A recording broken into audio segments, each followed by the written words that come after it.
Welcome back to Realistic DIYers. I'm Kat. And I'm Yorgos. Back with us for another part of our series on how to make your frames yourself at home. Today we're elevating a little bit more to basic woodworking tools. Again, on a budget, all that you can find on eBay. Maybe £10 and sharpen it yourself at home. You might have reached this video just because all the ones that you have found have gone straight away, starting with power tools. We're going to show you another option, another part of the series where you don't need to reach for those power tools.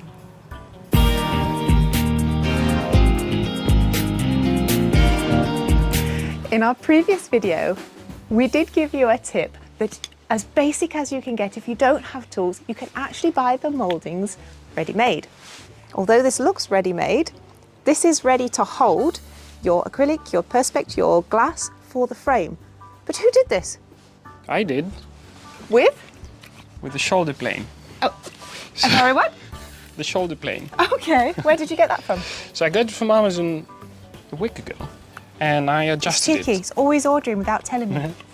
So this is a very simple tool. You probably have it at home. If you don't have it, it's quite inexpensive to buy. So a shoulder plane is used to make rebates. I have made some adjustments so that it can help us make this groove here. So I attached a piece of plywood on this side, and then at the bottom I have applied one more piece of wood so that it can adjust That's brilliant. the width and the depth of the groove. So after having set the width that I want to cut, I need to mark where I want to make my rebate. So I'm taking a marking gauge, but you can just do it with a simple pen. And I'm marking it down. This is just an example piece. Yes? Now all I need to do is just start planing with my rebate. The stop will prevent it from going further in than I want it to. And of course the mark that I put here will prevent it from going lower. So that's it. We start. Oh! Another option is to just mark the width that you're cutting,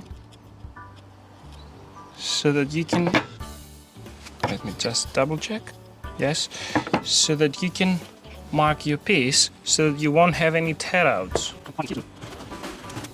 Yes, and I will not have any tear outs as I had here at the beginning. So, moving on again.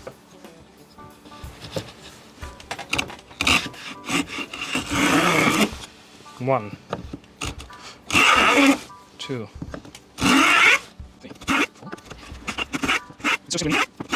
checking my depth.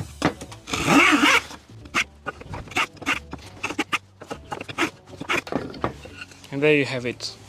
A clean cut, just small things that I can just sand away. Properly straight. So I can put my acrylic to sit here, and then the poster that I have, or the picture, and then the cardboard on the top. It's good to go. Simple as that, it takes seconds to cut. Oh, that was brilliant. But you didn't use this. This is to cut 45 degrees angles. All right, the next step. Yes. So we're going to do this with a shooting board. Now, hundreds and hundreds of videos on YouTube on how to make a shooting board, but we're going to make the most simple one and with a twist. It's so easy to make. Plot twist. It's so easy to make. Let's go make one real quick. Okay. Now, making a shooting board can be complicated, but it can also be super easy. All you need is just two pieces of sheet material. I have MDF because it is better for this occasion, and some straight pieces of timber. We're going to make two in one. One shooting board will be 90 degrees, the other one will be 45 degrees. Just like when making a cake, get loads of icing in that middle section, stick it together, give it a wiggle, make sure that glue spreads, and just some tightening screws just to hold it in place and secure it. As there's going to be quite a lot of pressure applied, do make sure you pop some super glue and an accelerator, and then screw it into place just so it holds nice and secure, super secure.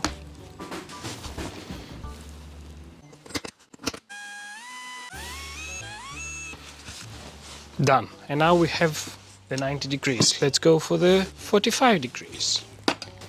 You can use this or you can use this. Same thing. Actually, I will use this. So what I need to do here is pretty much this. Don't worry about the edge here yet. So let's mark it just so that I know where I'm spraying.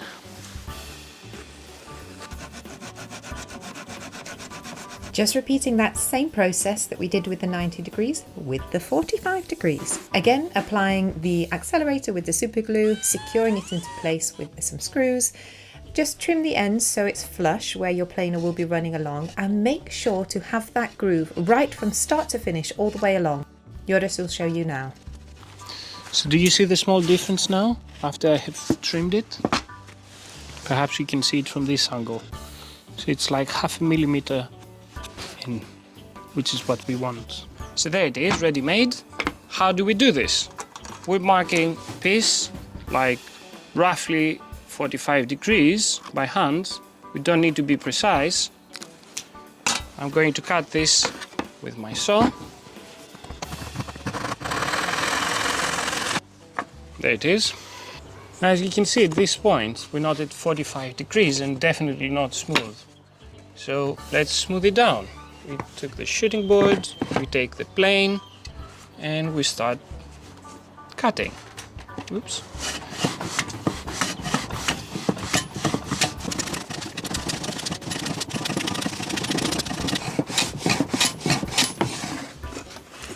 There it is, 45 degrees, pretty smooth, ready to be glued up.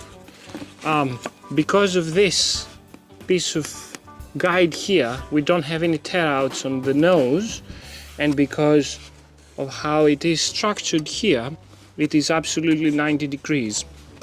90 degrees here, 45 degrees here, just because the plane is supposed to be 90 degrees here, always.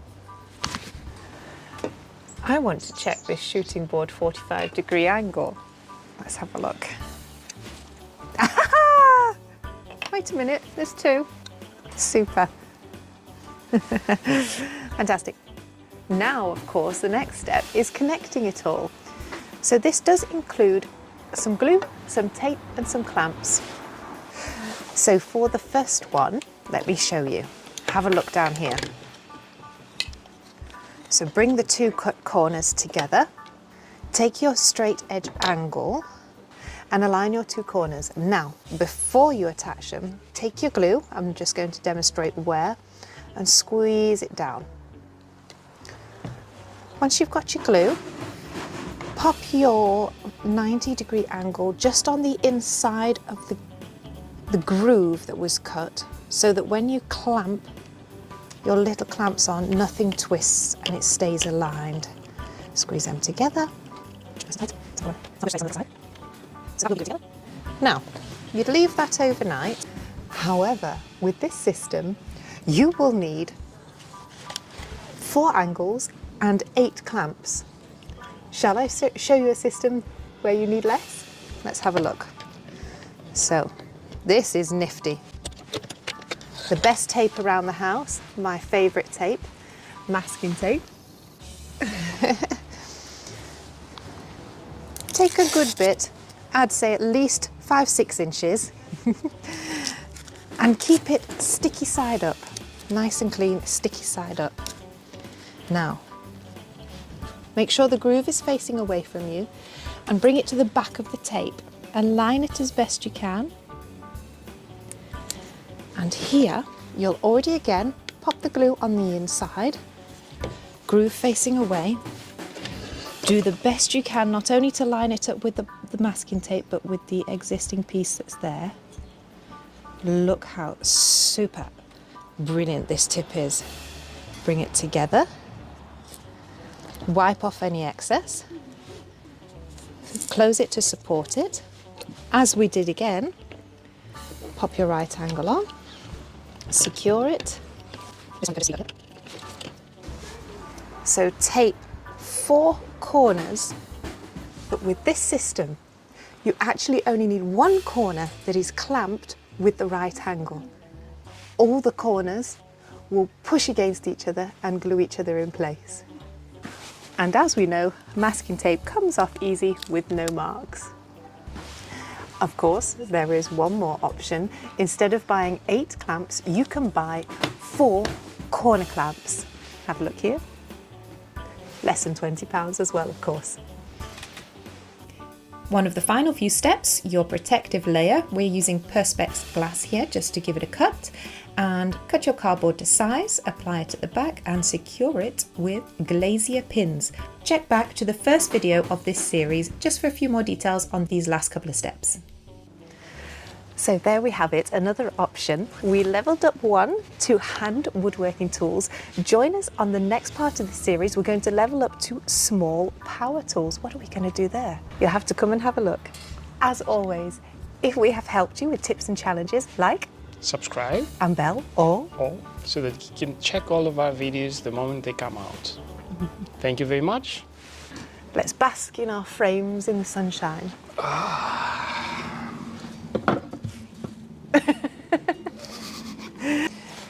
Wait, this isn't a beer. I think it's time for a beer in the sunshine. The beer is needed.